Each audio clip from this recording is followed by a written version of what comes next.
afternoon, everyone, or good morning, depending on what time zone you're joining us from.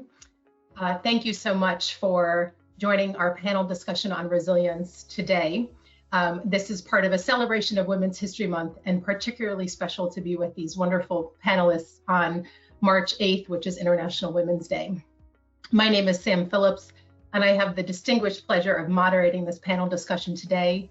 I'm a director at IEM, and it's a real pleasure to work for a women-owned company who's been supporting communities for the past 38 years across the nation in emergency management and community resilience.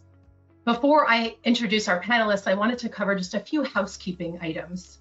First and foremost, this panel discussion is panelist viewing only. So if you can't see all four participants, you can select the view all participants at the top of your screen.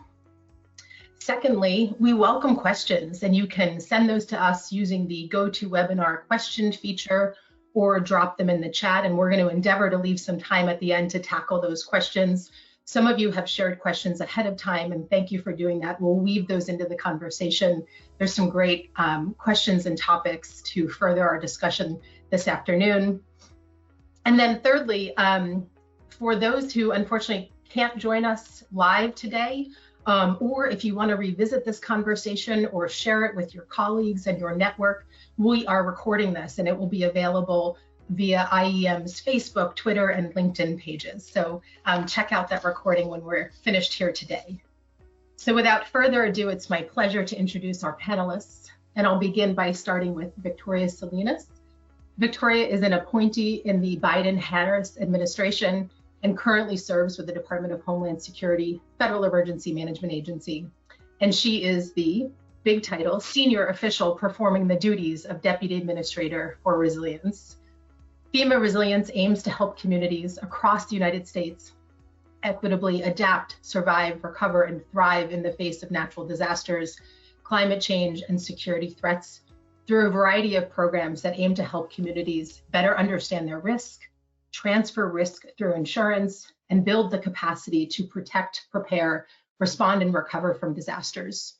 Victoria has worked with communities across the United States and internationally to build resilience and recover from major disasters, passionate about driving social impact centered in partnership and community resilience. She has a steadfast focus on ensuring equitable outcomes for all.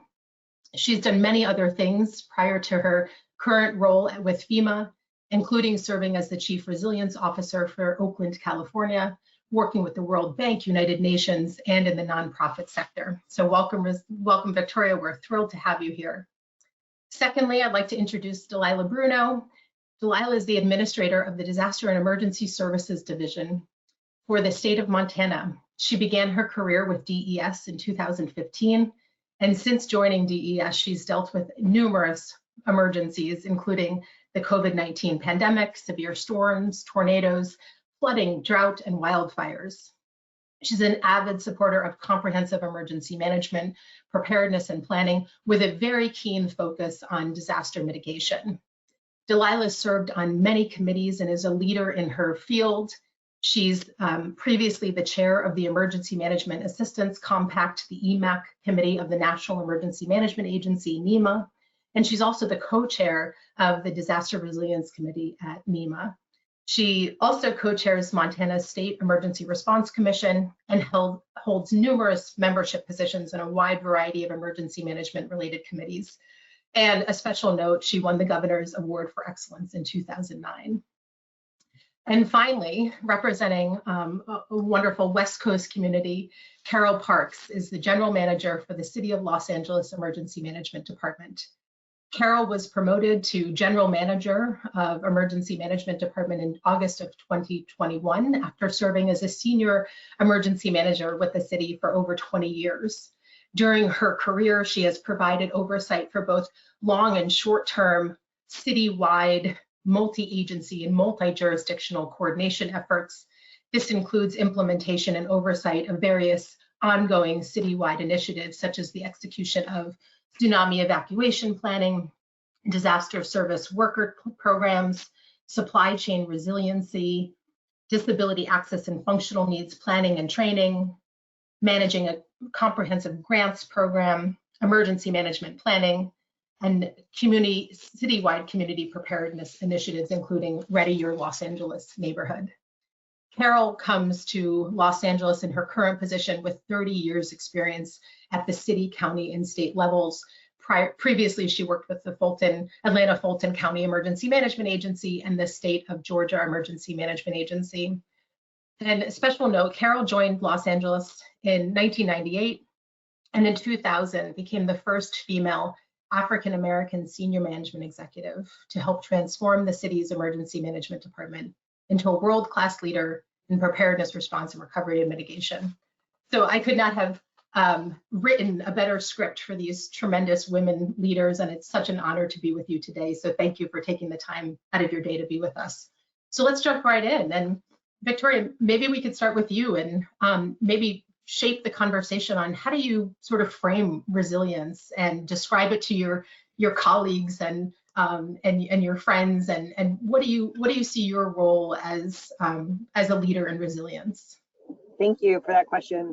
So for a long time now, FEMA has been defining resilience as really the ability to prepare for anticipated hazards, adapt to changing conditions, and withstand and recover rapidly from disruptions.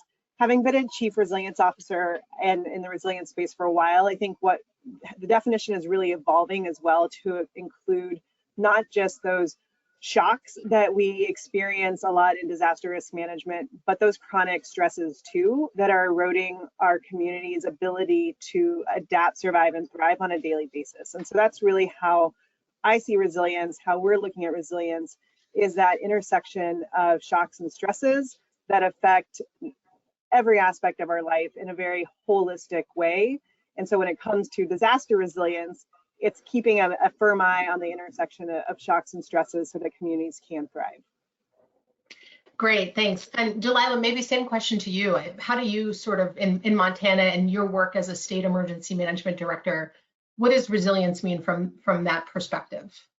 Thanks. Good morning, and thanks, Sam, for inviting all of us to be here today. So, yeah, resilience is definitely one of those topics that is on everybody's mind right now. And the interesting part about it is, the more you talk to people, the more different answers you get. So I think that the definition of really what is resilience and what does that truly mean, it kind of takes on a different meaning depending on who you're talking to. You can talk to some and they'll talk about just that ability to bounce back after a disaster. Other people really think about just almost that mental fortitude that goes into kind of going through a recovery phase.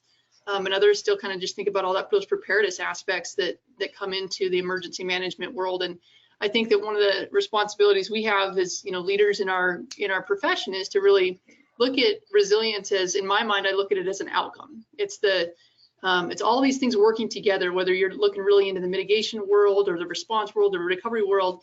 It's when all those things work together well, you get this resilient outcome. And I think that's kind of the message that we try to carry through from the FEMA level all the way through to our most local emergency management.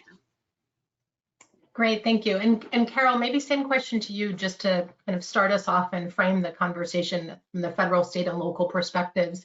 As a local emergency manager, and particularly in a major city, how do you define resilience, and what do you see as your role in building resilience within Los Angeles? Thank you, Sam, and it's great to be here today.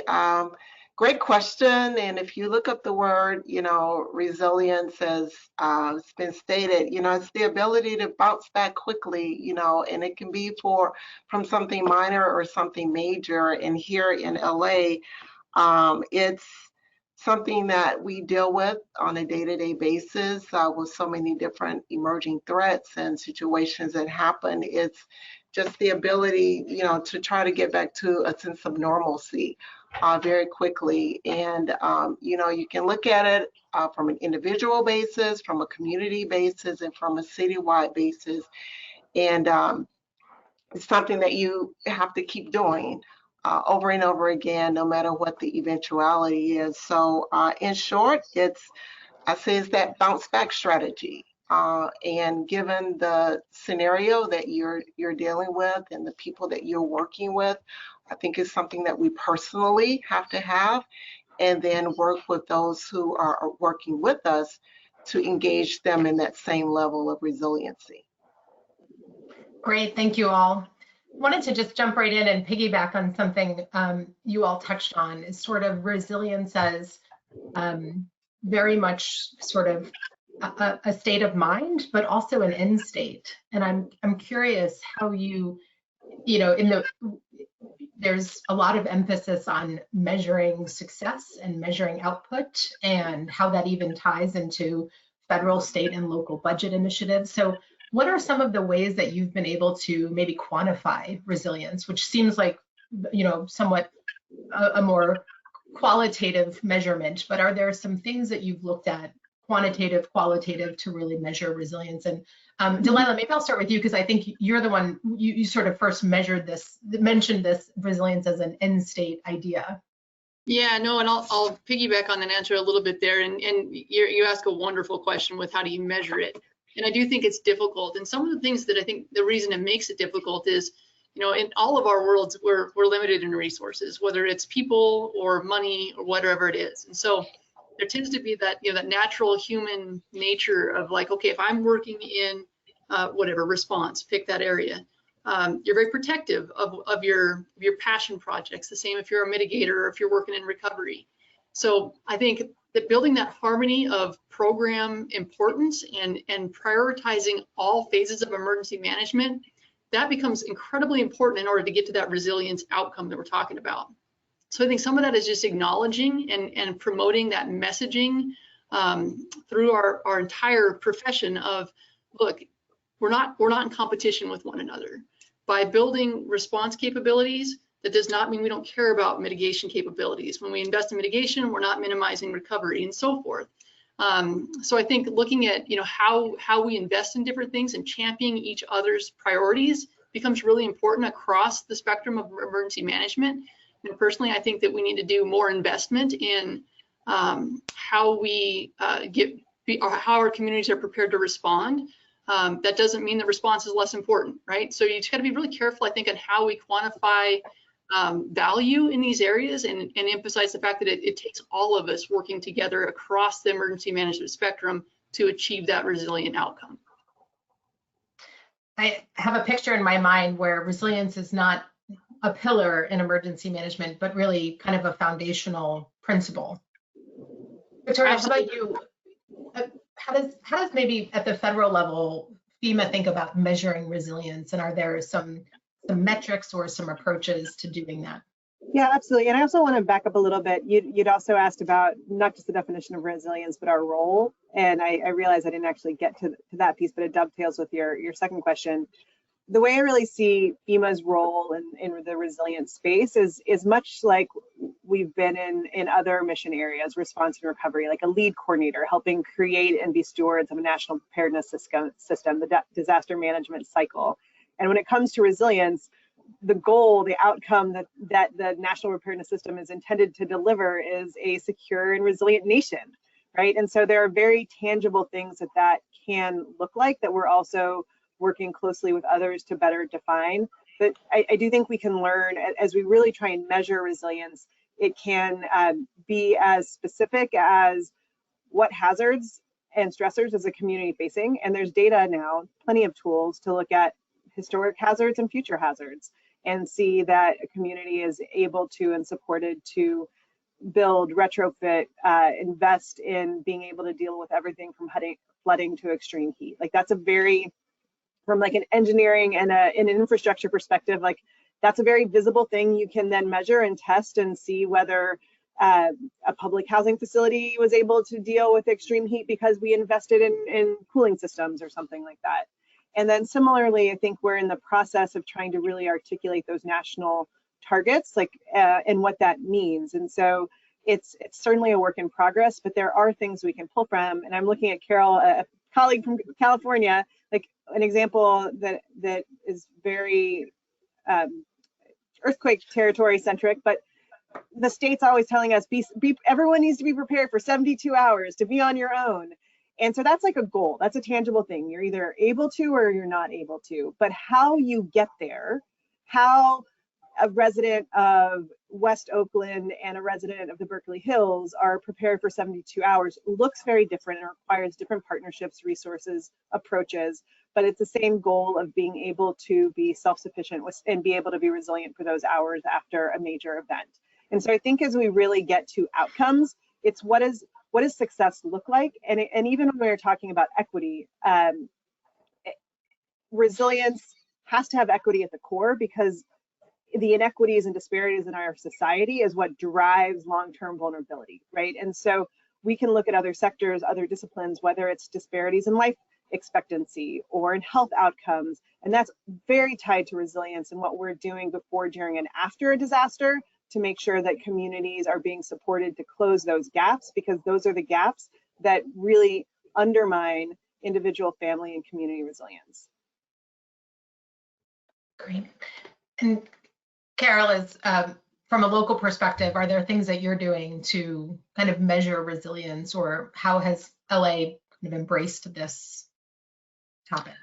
Well, one of the things that we're looking at here in my department is we're taking various events. So, for example, we've had some major rainstorms, and I'm sure you all have heard about that here recently, and we have more rain coming. And so we're looking at each of these events to determine what we can do better next time. So with each new event, you know, is the community more resilient? Were they more prepared based on information that we shared, mitigative measures that we've shared with them? So we're very concerned about our most vulnerable population, persons experiencing homelessness, those in our lower economic communities, and being able to provide things to them, provide information that makes them resilient.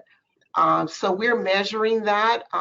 As mentioned earlier, there is a lot of data, there are metrics out there. So I'm working with my team now to take a closer look at how effective we've been, learn lessons from that, and be able to track progress. And I think as emergency managers, it's very important for us to look at past practices, and when something else happens, to do better the next time, so that our communities can quickly bounce back. And that's the thing that we want them to do, is because we will face that adversity, but how we deal with it, the attitude that we bring to the table, and our ability to use all available resources to be more resilient.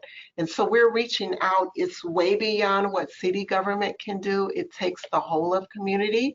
So we're engaging now with other stakeholders who are dealing with these day-to-day stressors, to be able to influence that spirit of resilience.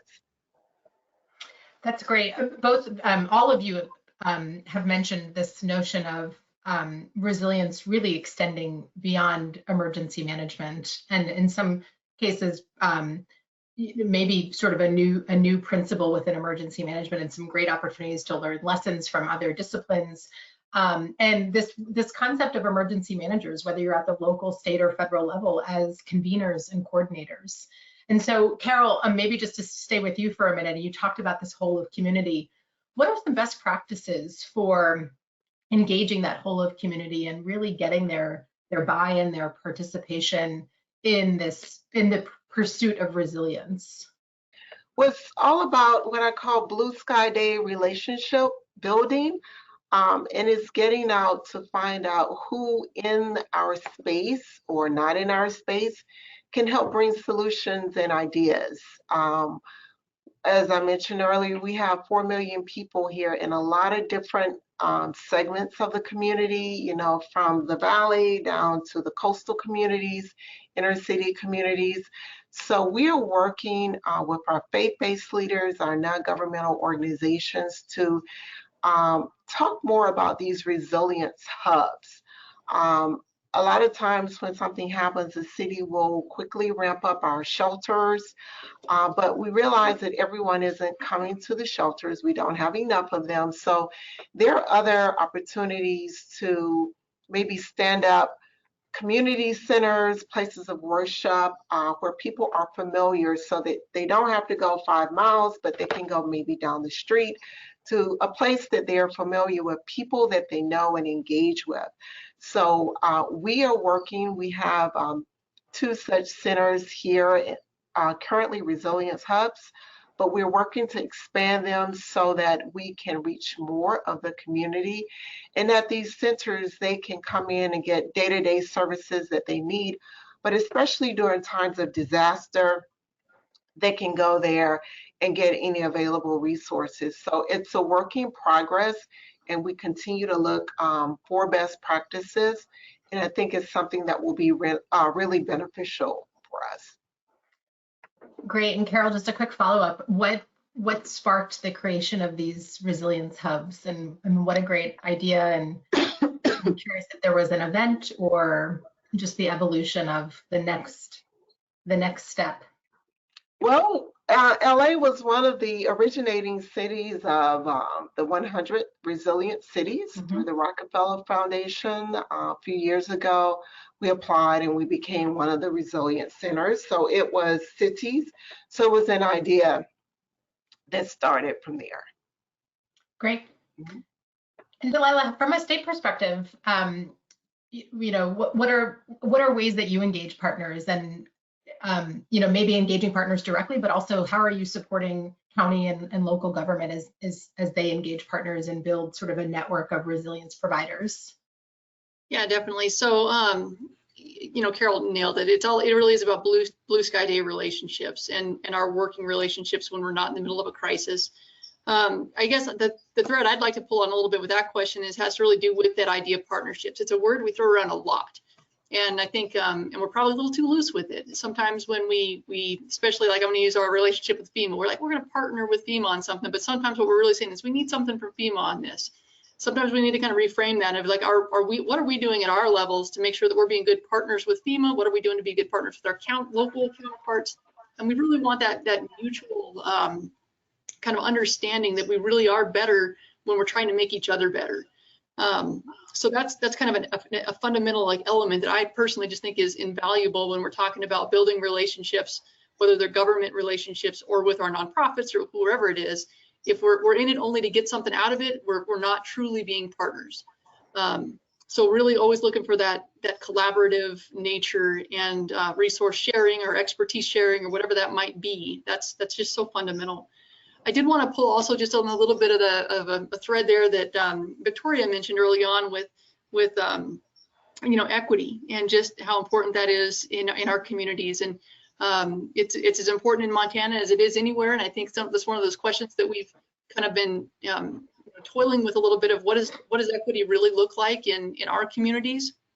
And as we're digging through the roots of these problems, we love to look at you know, where does some of those issues lie that we can improve on, and in our, you know, in our viewpoint, that's really coming down to capacity.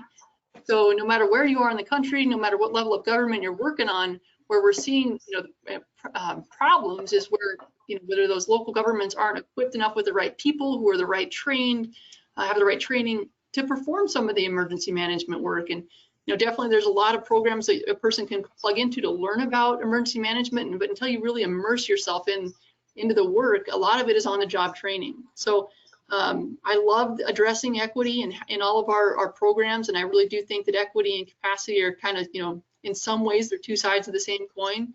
Sometimes it's not that simple, but making sure people have the, you know, enough people with the right amount of training really does go a long way to further our profession and result in that resilient outcome. Great, thank you. Victoria, what's FEMA's position on Resilience Hub, and is there sort of a similar kind of federal model that is being implemented at kind of the state and local level? Yeah, so specifically, I think in some of our grant programs, you'll see that we're actually big fans of Resilience Hubs, and for several very specific reasons. One of the undergirding ideas behind resilience is that we have multi-benefit solutions. That if you're doing some new infrastructure, that it's not just dealing with a single peril. It's not just dealing with flooding, it's also dealing with heat, it's dealing with all of these different things, and then it's delivering multiple benefits to communities that are, and their actual challenges. And so Resilience Hubs really are a great illustration of understanding chronic stresses, acute shocks, and designing for what communities need and to supporting their endogenous capacity and like filling some of those gaps. And so it's definitely brings a lot of that to life And I think another piece that I wanted to touch on was really around the potential role of emergency management when it comes to resilience building. And it's great to hear, Carol, that that work is still, the Resilience Hub's work is still fully ongoing in LA. We are really good in emergency management at the response and the recovery phases of the disaster risk management cycle, right? Like, we can show up, work with new partners we've never worked before because we have common nomenclature, protocols, training. In the resilience space, that's still missing, right? There's so many different players that are not emergency management, that are part of building resilient communities, a resilient nation, but we don't have the same sophistication in our system to enable cross-sector, transdisciplinary collaboration to achieve common outcomes. And that's part of the evolution where emergency management can, I believe, play a really important role, because if we're able to bring that same interoperability that we experience in an incident to, and I'm going to call it gray skies, because from the national level, there are no blue skies left, right? There's always something happening, and there's an urgency to this climate crisis. It makes blue skies like something we can tell our children about, or but that's about, once upon a time there were blue skies, we are in gray skies. And so that same level of urgency is necessary now that emergency management is so great at tackling, to figure out how we have those operational partnerships at all levels so that we can really further resilience building in a much faster pace than we're doing right now. Because in reality, we've got about like a decade in front of us to get a lot of things right before things get a lot worse. And so there's an urgency in the resilience building space that emergency management is really well equipped to help figure out how we do the business of supporting community and national resilience. I love that idea, and I love the urgency with which you kind of, bring to this conversation. I think we get so, let's talk about resilience, like it's a beautiful thing, but we have to work with some. We have to get going on this, because the clock has already started ticking, and we're seeing it every day, right? I'm looking for Carol with like this, the wind and the water, the snow, the weather whiplash, like everyone is dealing with this. And we know as a fact that there's not enough public sector dollars to fix the problem, right? And so it's going to require true partnership, like Delilah is getting at, not just with organizations, but the private sector and philanthropy, and just new ways of doing business, where the current resilient system is very inefficient. Everyone's kind of doing their thing. Hopefully there's some collaboration. Maybe we run into someone and we're like, oh, we're doing similar things, let's talk. That is way too inefficient to tackle the problem at hand. And that's why I say that emergency management as a discipline is really good at working efficiently together at its best. And that's what we need to pull into the resilience space. So to piggyback on that a little bit, I think, there's probably a discourse around the country right now about sort of the demand on emergency managers, right? There's so many crises happening every single day, and there's the big ones, but then there's things happening in communities, multiple alarm fires, water main breaks, all of that pulls on the resources. So, I like this notion of, I'm a firm believer of the capability of the emergency manager is so strong. And, I love that, we look at emergency managers as kind of this nucleus to really help convene stakeholders. But given the demands and the resource limitations, is the emergency management community really the best position to do this? And I think you're all making the case that it is. And I wonder if there's maybe a case study or an example of how emergency managers can do this. Delilah, you've talked about even this, limited capacity, sometimes at the local community, perhaps even at the state level. And so how do we help emergency managers kind of step into this role and not just benefit from those kind of fortuitous opportunities, but really, make those opportunities happen, not just happenstance? So Delilah, Yes. I don't know if you want to start about this kind of capacity building to Sure. kind of So I think build resilience. I think the first part of that is it really comes to not being afraid to step into the role. So whether we like it or not, I mean, actually a good friend of mine recently just referred to disaster and emergency services as disaster and everything services. And I was like, that's not too far off, because here we are dealing with, we went through this pandemic, and definitely we're in unique leadership roles in that. I'm learning all about balloons, something I never thought I would need to have a page in my EOP for. We are kind of this catch-all, and we should honestly, think of ourselves with, I guess, a little bit of pride that the people are turning to us as the chief problem solvers, and that speaks to the management and the collaborative nature of emergency management. Emergency managers. I think that the line we have to walk is to make sure that we're always helping others do their job better. If we can take the management side away from it, the coordination side off of the experts' shoulders so that they can do their jobs better, and we become their force multiplier, then I think we've really done something great. So we talk a lot about we don't necessarily want to be the capacity for other people. We want to be the advocates to help build their capacity so that they can do well in their world. But sometimes that takes groups like an emergency management office, to kind of be their champion. And again, it's about what we do well, which is collaboration and management. So. Mm-hmm. Carol, how have you effectively built capacity and resilience capacity at the local level? Well, similar to what Delilah was saying, it's the ability to convene.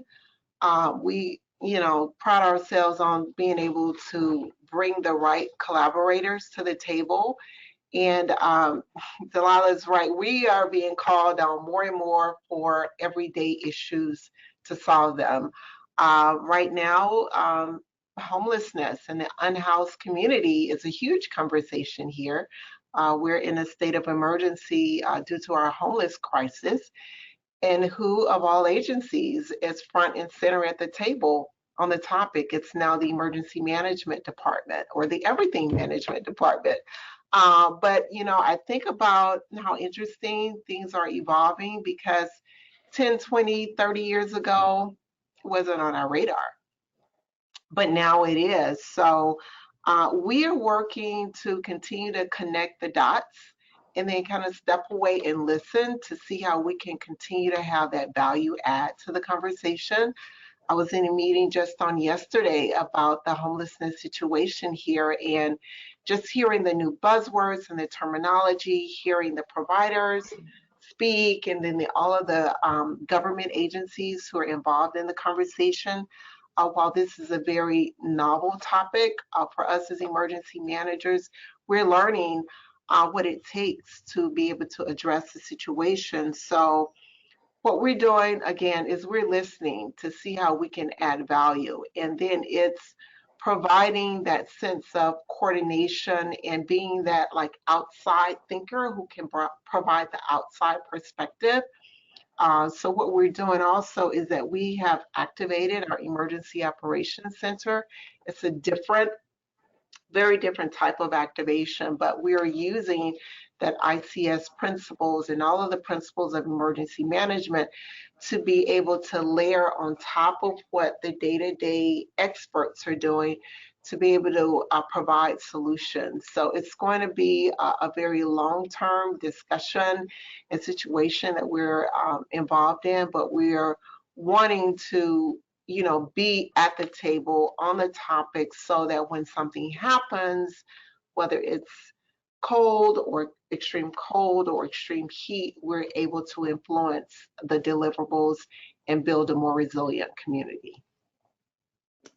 Carol, I'm glad you shared that with us, and I think it's a great intro to this, what you've all talked about on chronic stressors. So, I think we're a community that is familiar with the acute shocks, the storms, the wildfires, sudden crises. But I'd like to sort of shift gears a little bit and talk about the role of emergency management on these, chronic stressors in communities. And Carol, you started us off talking about homelessness. We're coming off a 3-year pandemic and how that has really presented a kind of chronic stressor to the globe, and particularly, to the United States and how we operate. I think a lot of communities that are supporting asylum seekers are also experiencing sort of another chronic stressor. So how do you, as emergency managers and leaders, balance the capacity to deal with the acute shocks while managing through these chronic stressors? And maybe Victoria, I'll start with you. I think it's one about sort of internal workforce and just the capacity and the and kind of taking care of your people, but also what is kind of that role of FEMA in helping communities be ready for both, you know, the kind of traditional EM role of storm response, if you will, that, and then again, the just the management of the gray sky day. Yeah, so I think there's a couple pieces here, and similarly, I think the theme is that disaster risk management has become the department of everything management, because FEMA is similarly pulled, whether it's things along the southwest border or balloons as well, also getting pulled into so many different things. When it comes to chronic stresses, part of the way we're trying to, and this is why this administration and our administrator found it so important to make our first goal of our strategic plan instilling equity as a foundation of emergency management, because you have to, equity is where, and equitable outcomes is where you really start to see the chronic stresses on communities play out. And so even the example of housing that came up, typically in the mitigation disaster risk reduction space, we might think about the safety of the home, when really it's about the safety of the people and the well-being of the neighborhood.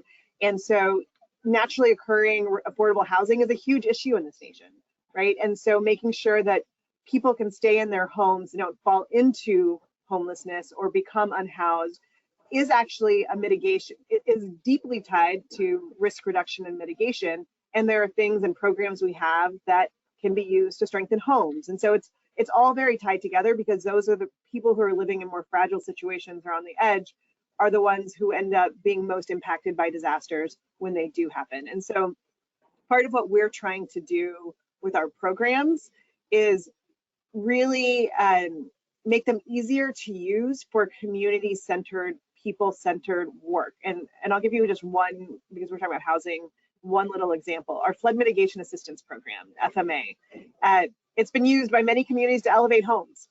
And it's been primarily used to elevate homes of people who have flood insurance.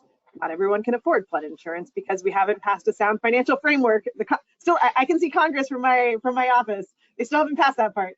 But when you have a disaster, we have IA claims, not just from folks with insurance, but from the whole neighborhood, right? And so FMA can also do community-based projects, but it's a lot harder, right? It takes different partnerships, more time, but more people would benefit, renters would benefit. And so that's something that we're looking deeply at, how we change our program design to enable local governments, state governments to more easily leverage our resources, our programs, our grants to tackle both the chronic stresses as well as the shocks. So we don't end up with communities in a jack-o'-lantern effect of some risen because they had money to have insurance, and others rental properties with people who are living there that just are going to be unsafe, right? So that's part of the way we're trying to tackle the chronic stresses, is looking at things, really trying to understand the root causes of vulnerability, both the hazard, but also the social, economic, health, historic factors that drive vulnerability, and enable our programs to support communities in tackling things more holistically. Great, thank you. Delilah, how about from your perspective, the management of the acute and the chronic? Yep, so a couple thoughts on that. So the chronic side of the house, I mean, I think that kind of speaks a little bit to what I was talking about in my last answer when we were talking about just the need to, how do I say this? Let me phrase this differently. So when we're talking about chronic stressors, what we really need to be focusing on is not sugarcoating the answer. That's the bluntest way I can get it there. So as we're helping others manage, like sometimes we're not supposed to be the lead in housing, right? But we might get brought in as the housing, kind of oversight in certain cases, or management team of it. One of the things that we do really well is kind of getting down to that root cause level and then not sugarcoating it. Here's what I need, or what this group of people needs, and just putting it out there. I mean, I think sometimes we do kind of under ask for what are the solutions to our problems for a variety of reasons. But I think that's one of the things that we can do as emergency managers is, look, you can't solve problems that you don't know about and you're not willing to talk about. So you got to get it out there. On the more acute side of the house, or I believe you call it the shock side of the house, I mean, for me, that really comes back into really understanding preparedness. And I think that we are doing a very good job with that on the response side of the house, as we prepare to respond to disasters and the partnerships we build and understanding the resources that it takes for that 96 hours or however long it is, I think that is something that we should look at modeling how we invest and how we approach preparedness in the same aspects of other areas of emergency management. The same way we approach preparing to respond, we need to build that capacity and be prepared to recover. And I think that, I think I say this a bit too, is probably too much, is that you can have as many federal resources as you want. You can even have quite a few state resources, but you can only recover as fast as the community can move. And so we have got to figure out ways to get preparedness in recovery and capacity building at the most local levels in every state in the country. And that's, again, how we're gonna become resilient. So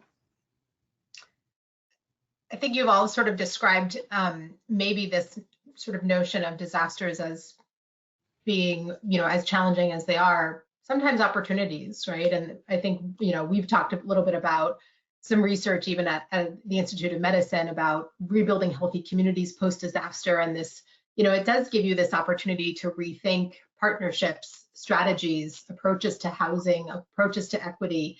And I wonder if there are some case studies that, Victoria, you've mentioned a couple, but just some things that we can sort of walk through a little bit on sort of best practices in building resilience. And what are those case studies that you often think about as kind of that, let's repeat this. This is a solution that works, and let's figure out how to kind of manufacture, on a large scale capacity. So, Carol, is there, things at the local level, and maybe in your work currently supporting the city's state of emergency around homelessness, are you finding some best practices and some case studies that you're going to now incorporate into disaster response and disaster recovery and disaster mitigation and resilience building?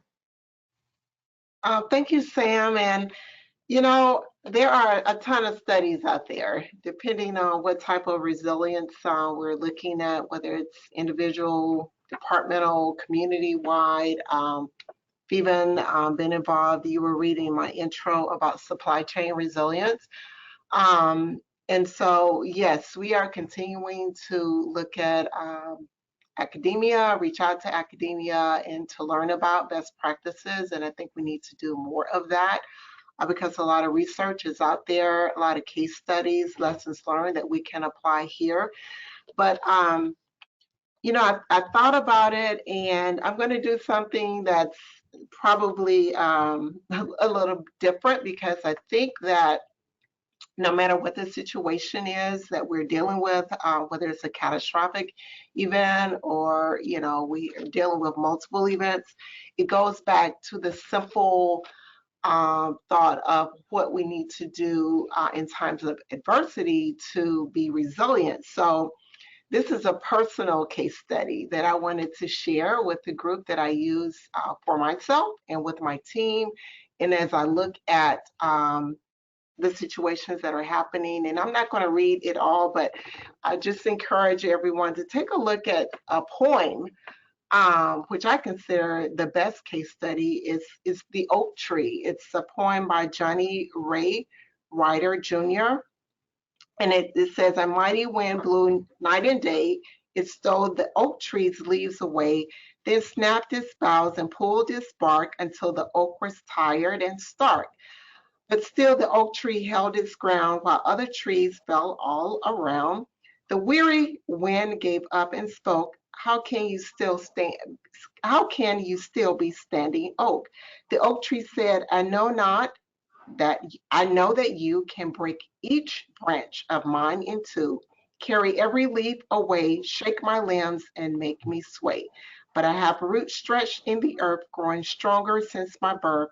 You'll never touch them, for you see, they are the deepest part of me." And I won't finish it, but I think about nature and I think about how this oak tree is so resilient, and I apply that to every situation that we face as a city and determine that, we need to be strong like that oak tree.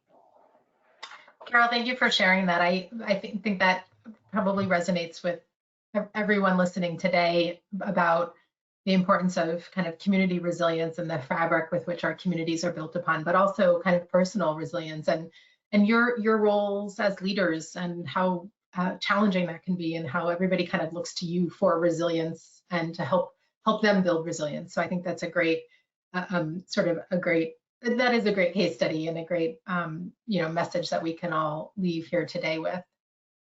Victoria, I think of FEMA as doing so many things. And if you follow FEMA on Twitter or Instagram or anything, FEMA's everywhere doing so much. It's just remarkable. I'm convinced you guys just don't sleep. But one of the things that I think FEMA is so great at is gathering these best practices and working and sharing them across communities. So I think in your work at really having that federal landscape, what are some of the things that you're seeing in communities that you think need to be replicated more?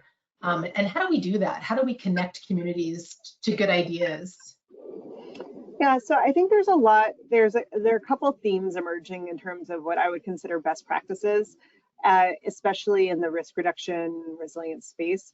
And some of that is, there's a lot of communities who are looking at kind of future conditions. What's going to be happening here? What does the climate science say? And as opposed to, and that really leaves you with like two options: armor up or embrace the future and adapt, right? And so we're seeing more communities look at how can we live with water? How can we use our nature and invest in nature to help us weather the events that are coming our way? And that's a very different approach than the let's create a wall and try and keep it out, right? And so I think we're seeing a lot of more focus on nature-based solutions, which have so many co-benefits to green space, to health, to heat. And so that's, I think, and we're seeing that happen in many, many places. And so I would say that's a trend in best practices that we're seeing. And then we're also starting to see more projects that are really looking at equity outcomes too. I think I mentioned in passing housing projects, right? We've had BRIC projects, building resilient infrastructure community projects, that are about bringing cooling to public housing, right? It's not your traditional thing that you might think of, but extreme heat kills more people each year than any other disaster, right? And so we're starting to see more projects that tackle some of these slow onset or invisible disasters like heat. And so that's a really positive trend that we're seeing as well. And then I think the last one I would say is we're seeing more states starting to really build out, where they can, robust capacity building programs. And California in particular, Carol, is the one I'm most familiar with. But like at the state level, the Transforming Climate Communities program is providing so much technical assistance to jurisdictions to create awesome projects that are neighborhood scale, right? Or ecosystem scale, and really focusing on investing in that collaborative infrastructure at the local level that allows those deep roots that Carol was getting to grow. And so we're starting to really see more community-centered approaches to risk reduction, mitigation, preparedness, which are all really good signs given just kind of the monumentous task in front of us all. Mm-hmm. And just to piggyback on that, Victoria, you've talked about sort of this almost sort of bifurcated approach to resilience, right? Sort of blocking it and protecting, sort of this armor mentality, and then kind of the living with it, or kind of learning from it. And just to piggyback on the second part of that, I think there's a conversation around resilience of just recognizing the changing landscape, climate change, what the future of the country is going to look like. And I'm curious about how you are all tackling those conversations on resilience, which are still about resilience, right? It's about preserving the community and preserving the fabric of the community, but maybe not in that place. Maybe it's moving a community to a new place. And how do you have those incredibly challenging conversations that maybe the neighborhoods where generations have lived and grown up together are not the best neighborhoods when we think about future risk?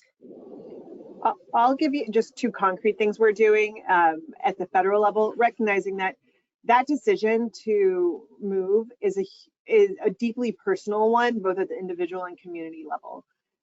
And where neighborhoods, communities are saying, Like we're seeing Alaska Native villages go through this decision-making process being like, yes, we want to move. The coastal erosion is too bad.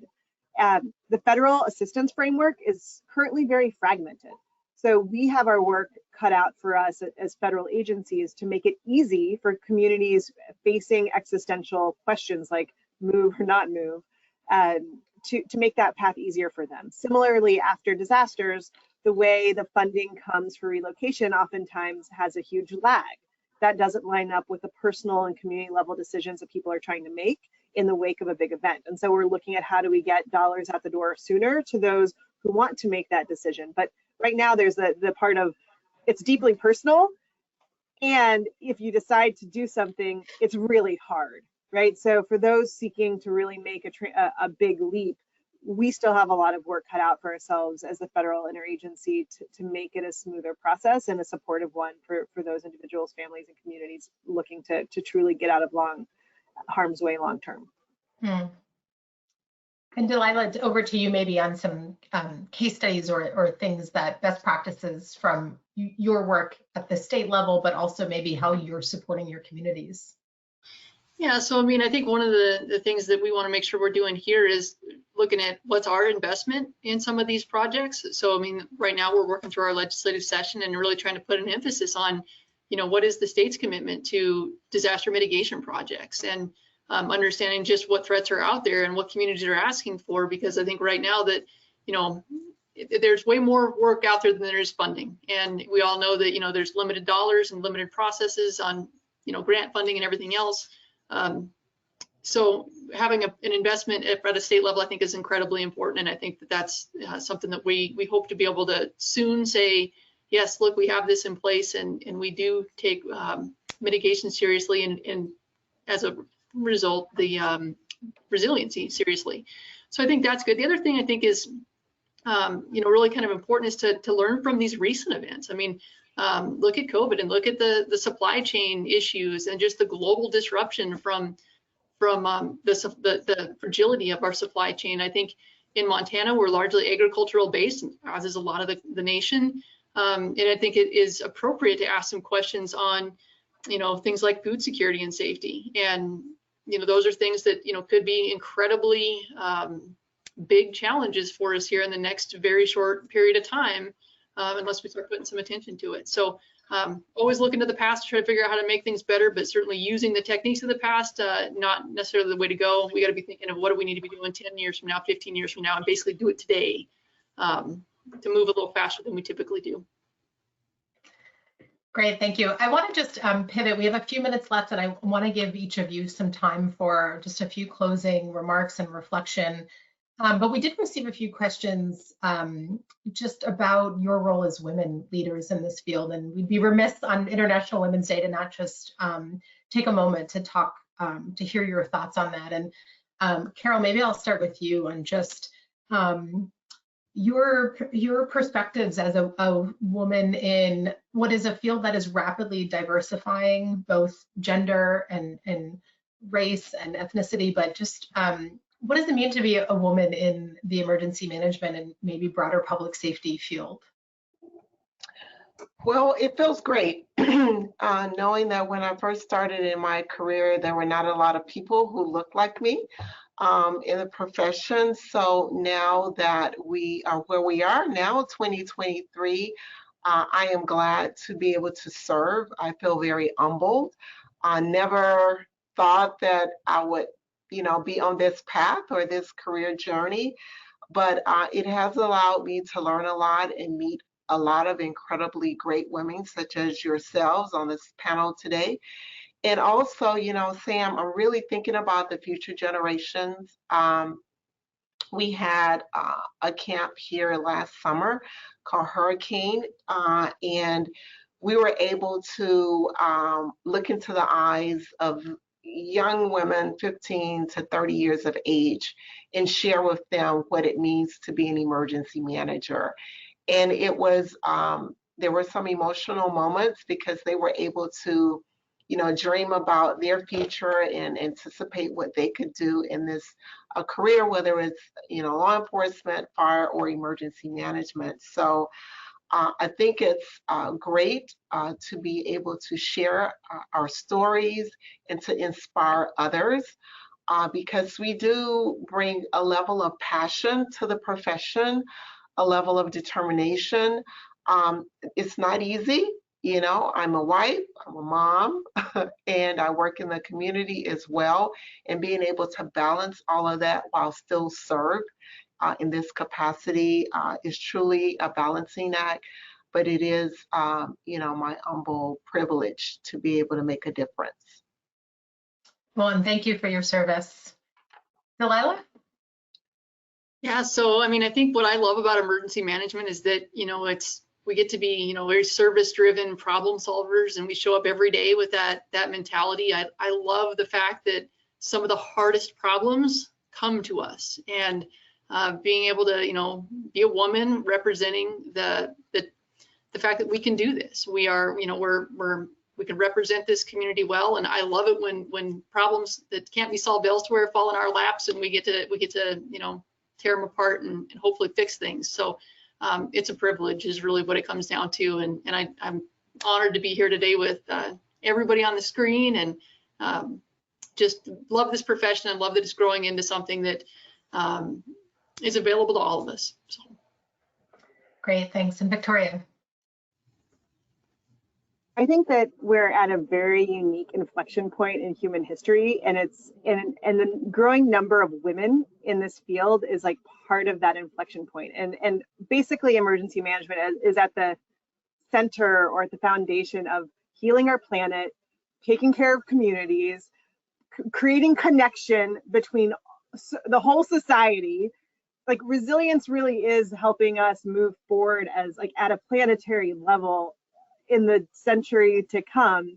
And there's many kind of unique traits that in general people ascribe to the feminine, right? The ability to be compassionate, healing, heart-centered, creative, all of these things that are archetypically female or feminine are powers that many of us just naturally bring to bear in a field that's predominantly dominantly male, right? With a different archetype to it. And so I think there's just a really unique set of qualities that our workforce is starting to demonstrate more, because we're having more women in leadership roles at a time that's been so critical. So it's really wonderful. I think we just had a senior executive offsite for FEMA, and the last one was like 7 years ago. And I think there was triple the number of women senior executives, right? Not just our administrator, but across the board. And so and especially as we're dealing with the climate issues too, there's a lot of strong, amazing women, both in government, indigenous leadership, like so many phenomenal women around this planet who are focused on these problems alongside their other colleagues. And so to me, that really gives me a lot of hope, because there's so many amazing women who are like rolling up their sleeves on the most complex problems our planet is facing. And so it gives me a lot of hope that really leveraging the power that women bring to bear, we can get this right. That's wonderful closing comments. And with just a minute left, I just need to extend my gratitude to the three of you and to all of our listeners here today. These are three of the best and brightest and people that I admire and look up to, and clearly they are leaders in this field, not only emergency management, but in creating resilience. I can't also think of three just, you know, so calm, cool, and collected, you know, women who are embracing the challenges ahead of us. The next decade is going to be even more challenging, and the constituents that you all work with should be really grateful that you are in the roles that you are and charting that course. And as Victoria said, continue on and heal the planet and build those community connections and help us build a more kind of safe and resilient community moving forward. So thank you for your time. Thanks for spending Women's History Month with us, and particularly with International Women's Day. So thank you all for listening, and thanks so much, Carol, Delilah, and Victoria. It's been a real honor. Thank you. Thank you. Thank you.